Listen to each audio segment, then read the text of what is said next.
betrayals. There's a significant amount of blood next to the bed, too. Decent. More than just vomit. Oh, my knees.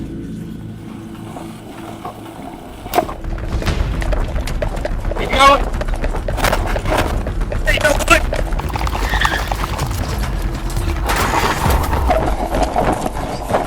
He jumped the fence. Headed back towards Collinwood. It was a quiet November night in Georgia. The trees stood bare under the muted glow of streetlights, their skeletal branches casting eerie shadows onto empty roads. Autumn had just begun to surrender to winter, and with the dropping temperatures came an early darkness that blanketed the rural neighborhoods. In one modest home, tucked away from the bustle of the city, two young men were sharing drinks, laughter, and memories of old times. To anyone looking in from the outside, it would have seemed like a typical night between two friends who had known each other for years. But beyond the thin walls of that house, hidden beneath the comfortable veil of friendship, something far more sinister was brewing. 23-year-old Brandon Christopher Risner had always seemed like an ordinary young man to those who knew him. He worked as a haunted house scare actor. On the other side of that night's gathering was 21-year-old Aaron William Davis, his longtime friend, who was passing through Georgia on his way to visit his girlfriend in Alabama. Aaron had just graduated from Brigham Young University, Idaho, and life was opening up in new and hopeful ways for him. His future looked bright, and his plans were filled with dreams only just beginning to come true. But within the walls of Brandon Risner's home, friendship was about to be betrayed in the most horrifying way possible. There's nothing. That's what I was looking for. There's nothing. Y'all don't think he's in there? No, I didn't down there. Oh, okay. Son's name's Aaron Davis. Supposed to be coming to Rome to see some friends and going to Alabama to see his girlfriend. I don't think he made it there. Nah. I wonder where he's at. Why his car down there? Crazy thing is, there's nothing. I mean, there was no acceleration. It's almost like it just Rode off in there or something. Yeah. Didn't go all the way up in park or something. Yeah, I mean, there's lights on like it's, but it ain't running. I rode over here to see what was going on. He was down there changing out the trash. As the hours passed and the beers emptied, the two friends settled down for the night. Aaron fell asleep upstairs in a guest bedroom, likely smiling with gratitude for the warmth, comfort, and familiarity of staying at a friend's place along his journey. But little did he know that he would never wake up to continue his trip. The young man who trusted his friend with his life was about to lose it in the most brutal way imaginable. When the sun rose the next morning, Aaron Davis was dead, stabbed dozens of times in a savage attack that left his body disfigured and violated. The very hands that once offered him a friendly embrace became the hands that ended his life in a storm of violence and rage. The betrayal sent shockwaves through both their families, through their community, and across the state. The question that haunted everyone was, well, why? Why would Brandon kill someone he loved like a brother? Why would he destroy a life that trusted him so deeply? Was it mental illness, jealousy, or was there an evil within him that no one had ever seen before? This is the chilling and heartbreaking story of how a simple night between friends ended in bloodshed, betrayal, and a life sentence without parole for a murderer no one saw coming.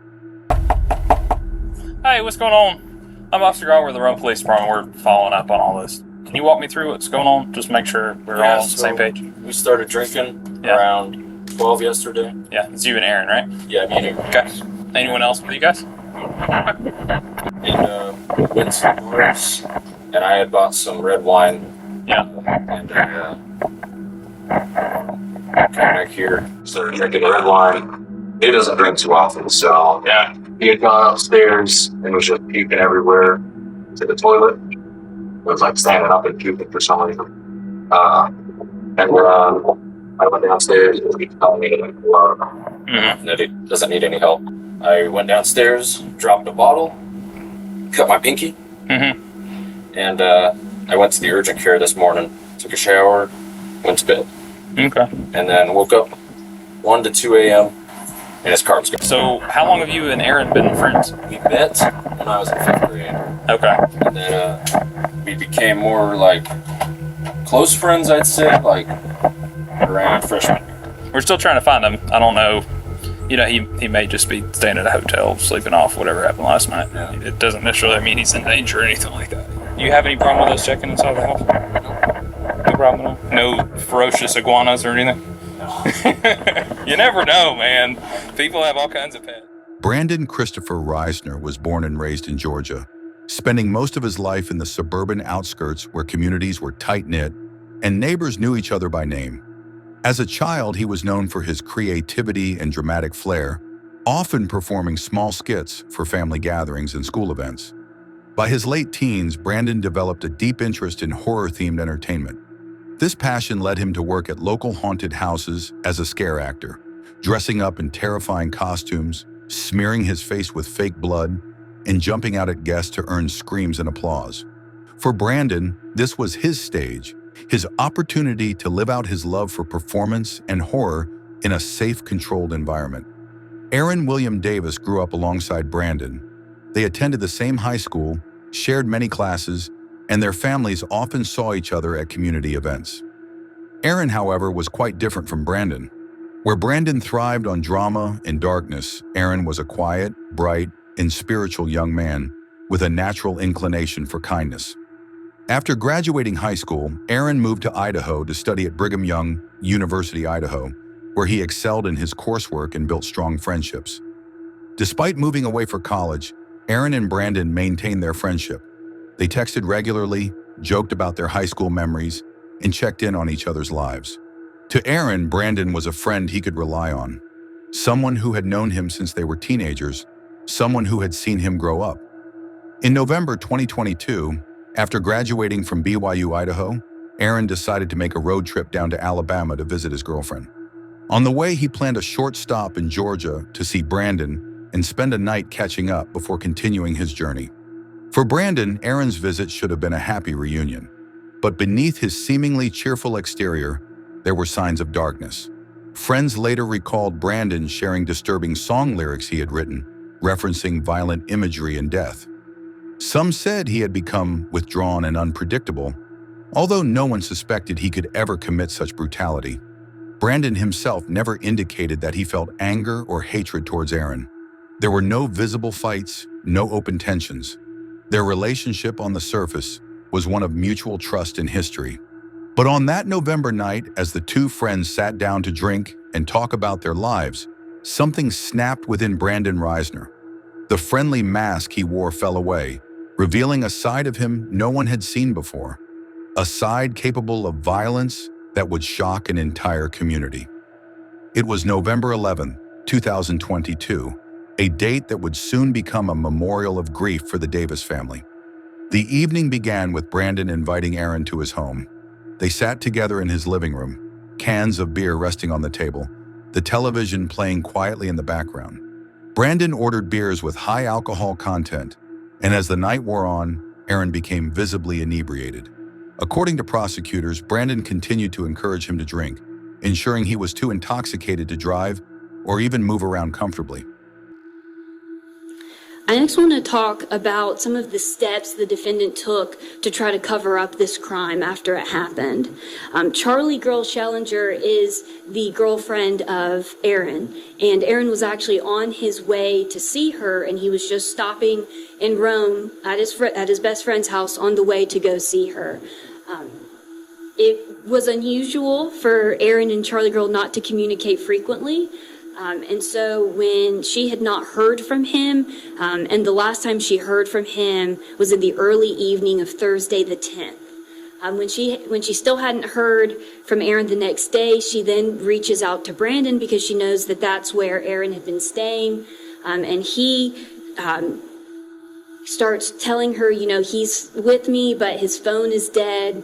Talks about telling him, they're on a walk right now. He still hasn't charged it, stuff like that. At this point, Aaron is dead. And what the defendant is doing is lying and attempting to cover up his crime. And then it gets to a level where she is continuing to be persistent. And so this is on the 11th, this one might be the 12th.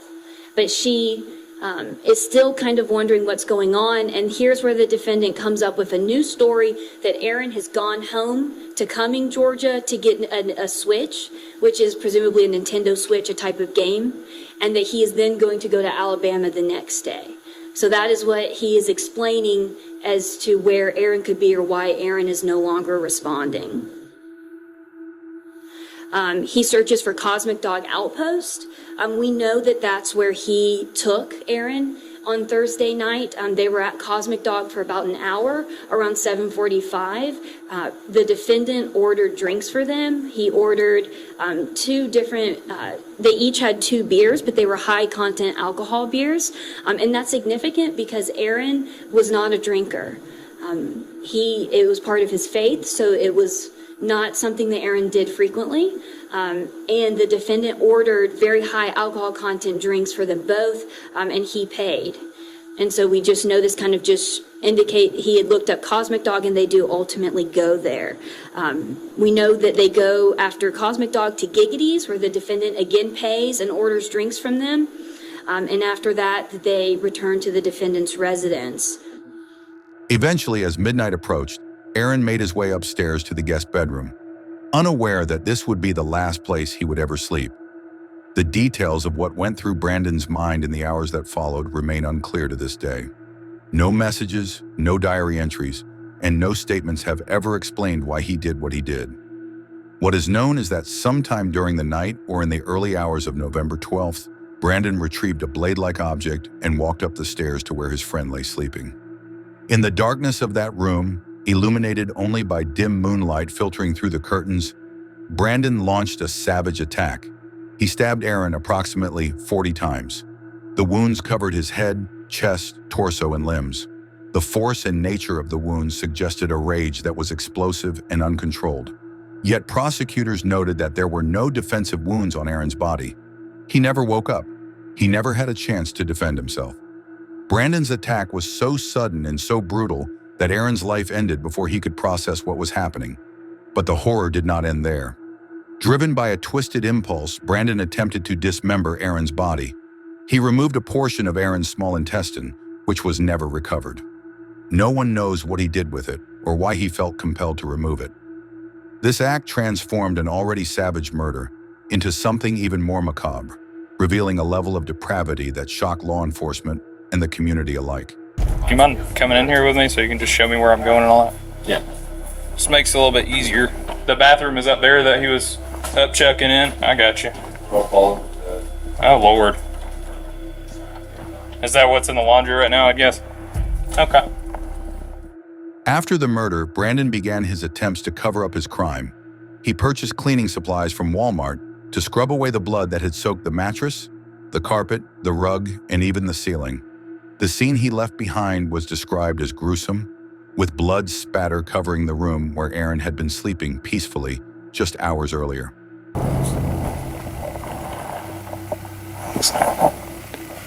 There's a significant amount of blood next to the bed, too. Decent. More than just vomit all the way over here. Looks like it's been there a while, but he could have been throwing up blood, I guess. See all that? It's weird to be throwing up blood like that. Not to mention, if he had alcohol poisoning, he wouldn't have been able to get up and move around this morning. Especially at 2 or 3 in the morning. Just poured powder right there, too. That's it right now.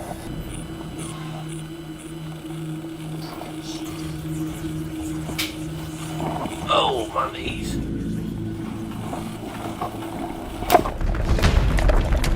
Keep going.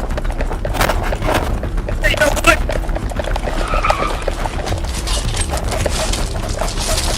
Now.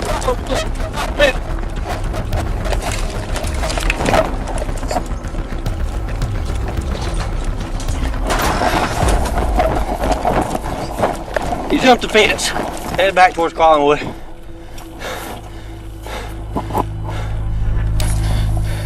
Somewhere between LaPorte and East 9, gotta be in these houses. Go up to the house, get in the backyard. Okay. Possible 1043 suspect.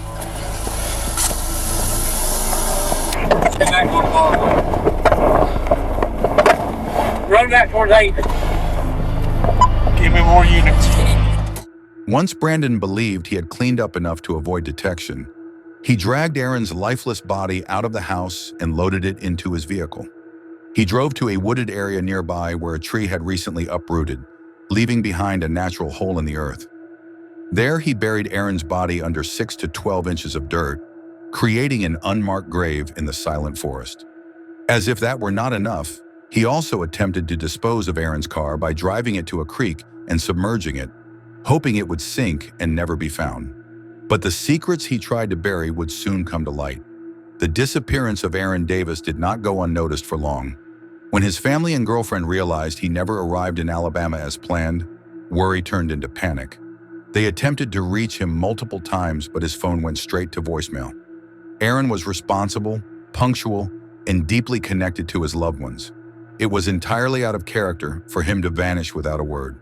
Soon after, local law enforcement received a call about an abandoned vehicle found partially submerged in a creek at a nearby park. It was Aaron's car. When officers examined it, they noted signs that it had been deliberately pushed into the water to conceal it. The discovery of the car set off alarms for investigators. It suggested foul play rather than a simple accident or disappearance. Police traced Aaron's last known location using his phone records and found that he had spent the night at Brandon Risner's home. Investigators arrived at Brandon's residence to question him. However, by the time they got there, Brandon was gone. The home itself appeared normal on the outside, but as officers stepped inside, a far more disturbing reality unfolded before them. Blood evidence was found despite Brandon's attempts to clean. Forensic teams quickly determined that a violent incident had taken place. Blood spatter on the ceiling, mattress, carpet, and surrounding furniture suggested an intense and prolonged attack. Investigators found receipts from Walmart for cleaning supplies purchased shortly after Aaron's disappearance, and surveillance footage confirmed Brandon buying them alone. The trail of evidence was clear. Brandon had committed a violent crime and attempted to cover it up. Further searching of the home revealed additional disturbing clues. Lyrics written by Brandon were discovered, referencing death, violence, and dismemberment. While they alone were not criminal, in the context of Aaron's disappearance, they painted a chilling portrait of his mental state leading up to the murder. After an intense manhunt lasting several days, Brandon Risner turned himself in to authorities. He arrived with a vacant stare, showing little emotion as officers handcuffed him and read him his rights. During interrogation, Brandon remained mostly silent, refusing to provide a motive for his actions. His only admission was that Aaron's body was buried in a wooded area nearby. Officers accompanied Brandon to the location, where he directed them to the shallow grave hidden beneath fallen leaves and loose soil. The scene was haunting. Aaron's body was discovered in a fetal position, wrapped partially in bedding from the guest bedroom. His remains showed the severity of the attack, approximately 40 stab wounds covering his head, torso, arms, and legs. Medical examiners confirmed there were no defensive wounds, supporting the theory that he was murdered in his sleep. An autopsy further revealed that a portion of Aaron's small intestine was missing. Despite extensive searches, it was never recovered, and Brandon never explained why he removed it or what he did with it. The horror of this detail added an even darker dimension to an already brutal crime. He also gave a description of what he did after, that he dragged Aaron's body into the shower in order to drain his blood, that he began removing parts of Aaron's body in order to, quote, lighten the load, that he put some of Aaron's remains in a suitcase for transport, and he then went and put Aaron's body in the trunk of Aaron's car. This is all Thursday evening / early morning on Friday because it's after midnight. And he started cleaning the bedroom but didn't have enough cleaning supplies, so he goes to sleep with plans to wake up early the next morning to continue. But he does throw the knife onto the lawn. Friday morning, he retrieves the knife from the lawn where he had previously tossed it. He begins cleaning the bedroom. We know he searched about if there's duct tape at Walmart. He does go to Walmart by 6 p.m. that evening where he purchases the duct tape. And we know that the duct tape was used to wrap Aaron's body. After night fell, he began scattering evidence in different random dumpsters around Rome. He went to the wooded area off of Tunland Drive in order to bury Aaron where he wouldn't be found. And then he took Aaron's car to Heritage Park. At Heritage Park, he tossed the knife and some of Aaron's body parts into the river, including the missing piece of small intestine. He then pushed Aaron's car into the ditch that we saw pictures of earlier, but that was a deviation from his original plan. He had put the bricks in the backpack in the car with the intention of using those to wedge down the gas pedal so that the car would go further in, potentially even into the river, but it had been physically exhausting on him to bury Aaron's body, and so he was tired at that point, so he just put the car into neutral and let it roll into that ditch where it was later found. Prosecutors ordered a mental health evaluation to determine if Brandon was competent to stand trial. The evaluation concluded that he was indeed competent. While he may have suffered from underlying mental health issues, there was no diagnosis severe enough to prevent him from understanding the nature of his actions or participating in his defense. The investigation left both families shattered. For Aaron's loved ones, the loss was unimaginable. For Brandon's family, it was the devastating realization that their son was a murderer capable of unthinkable brutality. The case was now ready to proceed to its final chapter in court, where Brandon would face the consequences of his violent betrayal. On November 16, 2022, just days after Aaron's murder, Brandon Risner turned himself in to local authorities. The community was on high alert, and news of his surrender spread quickly. Brandon walked into the police station alone, his demeanor described as eerily calm, almost resigned. He did not resist arrest or attempt to flee any further. When officers placed him in handcuffs, Brandon showed no outward signs of remorse or fear. To the detectives who processed him, his flat effect was unsettling. There were no tears, no pleas for understanding, just silent compliance as he was fingerprinted and booked on suspicion of murder. You're Brandon. Rachel. Jeremy. Thank you.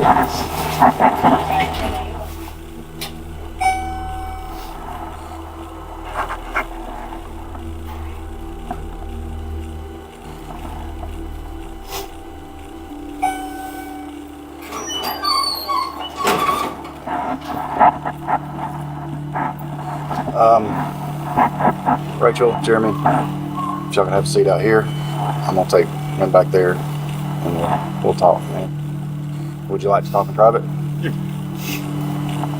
You need to send somebody out to find the body. Okay. I'll be right back out with you, okay?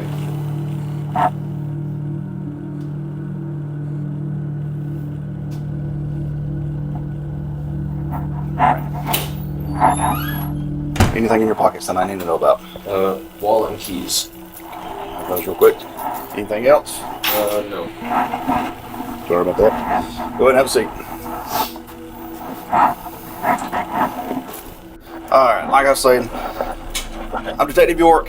I work here at the Rome PD, of course. Detective York, yep, that's me.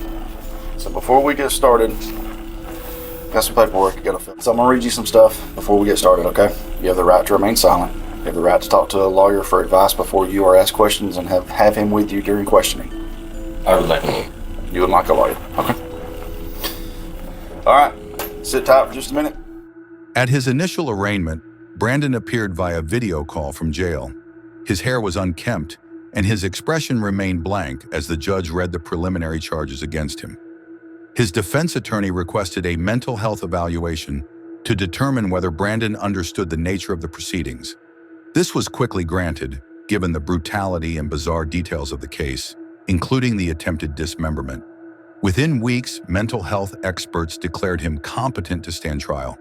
They concluded that while he may have experienced psychological disturbances, he was fully aware of his actions and their consequences. I've had multiple conversations with my client, as you can imagine, Your Honor, over the last 2.5 years about what happened, about best course of action. And to his credit, he understood that what he did was irrevocable and wrong, and that he wanted to take responsibility for it. I naturally, after reviewing the file and the state not offering any prior problems or convictions and aggravation, was curious as to if someone has never had a problem with the law, why all of a sudden this? So it naturally led me to believe that there were mental problems, severe mental problems, which resulted in not one but two psychological evaluations, one that we privately employed and the other done by the state. Both psychological evaluations concluded that legally there was no sustainable insanity defense, but both evaluators said notwithstanding that, there were multiple psychological problems that Brandon was suffering from that still played a very large part that night. The arrest marked the beginning of the legal journey that would soon see Brandon convicted for one of Georgia's most shocking murders in recent memory. In the months following his arrest, prosecutors built a case that was as thorough as it was horrifying. They charged Brandon Risner with 12 counts, including malice murder, 2 counts of felony murder, 2 counts of aggravated assault, aggravated battery, concealing the death of another, abandonment of a dead body, theft by taking, removal of body parts from the scene of a death, tampering with evidence, and obstruction of an officer. When Brandon appeared in court, the public gallery was filled with both his family and Aaron's loved ones. The tension in the room was palpable. Prosecutors presented the graphic details of the crime scene, showing images of the blood-soaked bedroom and explaining the extent of Aaron's injuries. They described how Brandon purchased cleaning supplies from Walmart in an attempt to scrub away evidence. Surveillance videos showed him scanning each item at the self-checkout, wearing an expression that prosecutors described as hauntingly casual. Testimonies from forensic experts revealed that the attack was sudden and brutal, with injuries indicating a rage-fueled assault that continued long after Aaron had died. Throughout the trial, Brandon showed minimal emotion. He avoided eye contact with Aaron's family, who wept quietly as the details of the murder were recounted. His own parents sat silently, holding each other for comfort as their son's horrific actions were laid bare before the court. Faced with overwhelming evidence, Brandon pleaded guilty to all charges. There was no deal or negotiation. His attorney simply stated that Brandon accepted full responsibility for his actions. The courtroom fell silent as the judge prepared to deliver his sentence. Family members on both sides clutched tissues, bracing themselves for the final verdict. On July 18, 2024, Brandon Christopher Risner was sentenced to life in prison without the possibility of parole. The judge described the murder as one of the most savage and senseless acts of violence ever seen in his courtroom. Justice requires that Mr. Risner be sentenced on count 1 to imprisonment for life without parole. And that's what I'm going to do. And that's based upon the premeditation, the manner of death, and the efforts to cover up all of the acts. On count 2, felony murder, that will be vacated by operation of law. Count 3, to which Mr. Risner also pled guilty, will be vacated by operation of law. Count 4, the aggravated assault, will be merged into count 1, as will count 5, aggravated assault, and count 6, aggravated battery. Count 7, concealing the death of another, the sentence will be 10 years. Count 8, abandonment of a dead body, there will be a sentence of 3 years. Count 9, theft by taking, motor vehicle with a value more than $5,000, the sentence will be 10 years. Count 10, removal of body parts, be a sentence of 12 months. Count 11, tampering with evidence, be a sentence of 10 years. And count 12, obstruction, that's a misdemeanor, the sentence will be 12 months. So the total sentence is life imprisonment without parole. Did you want to add something, Ms. Mayo? Your Honor, count 11 is a misdemeanor. You had said 10 years. Count 11, yes, tampering with evidence? Yes, sir. How would I look that up? Okay. That will be a sentence of 12 months as opposed to 10 years. The sentence speaks for itself. After the sentencing, Aaron Davis's family addressed the court. His mother, holding a framed photograph of her son in his graduation robes, spoke through tears about the dreams he carried, the career he was about to start, the family he wanted to build, and the kindness he shared with everyone around him. "He trusted you, Brandon," she said, her voice breaking. "He loved you like a brother, and you took him from us in the worst way imaginable." Brandon knew how much Aaron's siblings needed and loved him, but Brandon stabbed Aaron to death, made him suffer first with that knowledge that Aaron was so needed. In October, before he spent a lot of nights at my house in October, and then Brandon murdered Aaron in November, and he was all the while planning to murder my son while I'm cooking for him. Brandon is the worst type of evil, where he chose to stab Aaron to death and cause such a tremendous loss and pain to those who treated him with love. Brandon's parents also spoke, apologizing deeply to the Davis family. They said they could never imagine that their son was capable of such evil. His father wept openly, stating, "I raised him better than this. I don't understand. I will never understand." Outside the courthouse, reporters gathered to document the sentencing. The case had attracted significant media attention due to its brutality and the shocking betrayal between friends. Community members left flowers at the site where Aaron's car was found, and a memorial service was held in his honor at his family's church in Idaho.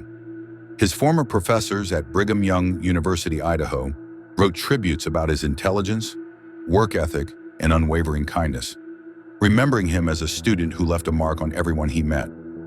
As for Brandon, he now spends his days in prison, serving a life sentence without any hope of release. No motive was ever confirmed. Psychologists speculated that a combination of mental instability, possible psychosis, and violent fantasy may have driven him to kill. But in the absence of a confession explaining why, the world is left only with speculation and unanswered questions. Why would someone murder their best friend in such a monstrous way? Was it premeditated, or did something inside Brandon snap that night? These questions will forever haunt the families involved, alongside the unbearable pain of knowing that Aaron's life was cut short by someone he trusted the most. In the end, the murder of Aaron Davis by Brandon Risner stands as a tragic reminder that sometimes the darkest evil comes not from strangers lurking in the shadows, but from the people closest to us, the ones we trust without question. And that truth is more terrifying than any haunted house Brandon ever worked in.